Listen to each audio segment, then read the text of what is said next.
இன்னைக்கு அழகான ஒரு கோட்டு வாசேன். The first thing a blind man does when he regains his sight is to throw away his walking stick. அதாவது தமிழ்ல சொல்லணும்னா, பார்வையில்லாத ஒருத்தன், குருடனா இருக்க ஒருத்தனுக்கு தான் பார்வை திருப்பி கிடைக்கும் போது அவன் பண்ற ஃபர்ஸ்ட் விஷயம் என்னவா இருக்கும்னா, தான் பார்வை இல்லாதப்போ ஒரு குச்சியை சுமந்துட்டு இருந்தான் பாத்தியா, அதை தான் தூக்கி போடுவானா. நம்முடைய வாழ்க்கையில கூட நம்ம நிறைய கஷ்டத்துல இருக்கும்போது, துன்பத்தினால நம்ம வாடி இருக்கும்போது நமக்காக ஒரு போதகர் ஜெபிச்சிருப்பாரு, இல்ல ஒரு விசுவாசி யாரோ ஒருத்தவங்க நம்மளுக்காக அவங்களுடைய ஜெபத்துல தாங்கி அவங்களால முடிச்ச உதவியை நமக்காக செஞ்சிருப்பாங்க.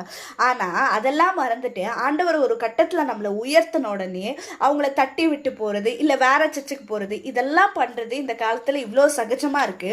ஆனா ரோமர் 16:3 எப்படி சொல்லுகிறது, கிறிஸ்து இயேசுக்குள் என் உடன் வேலையாட்களாகிய பிரிஸ்கிலாவையும் அக்கிலாவையும் வாழ்த்துங்கள். அவர்கள் என் பிராணனுக்காக தங்கள் கழுத்தை கொடுத்தவர்கள். அவர்களை பற்றி நான் மாத்திரமல்ல, புறஜாதியாரில் உண்டான சபையார் எல்லோரும் நன்றி அறிதல் உள்ளவர்களா இருக்கிறார்கள்னு இந்த வசனம் அழகா சொல்லுதுங்க. அந்த காலத்துல இந்த நிருபத்தை எழுதுறதெல்லாம் அவ்வளவு ஈஸி இல்லை, ரொம்ப கஷ்டப்பட்டு தான் எழுதணும். ஆனா அதுக்கு மத்தியிலும் கூட அப்போஸ்தலனாகிய பவுல் பிஸியா இருக்க அவ்வளவு கஷ்டப்பட்டு ஏன் எழுதணும்னு கூட யோசிக்காம அவங்களுக்கு நன்றி உள்ளவர்களா இருக்கும்போது, நம்முடைய வாழ்க்கையில நமக்காக ஜெபிச்ச, நம்மள அவங்களுடைய ஜெபத்துல தாங்கின ஒவ்வொருத்தவங்களும் மறந்து போகாம அவர்களுக்கு நன்றி உள்ளவர்களா இருங்க.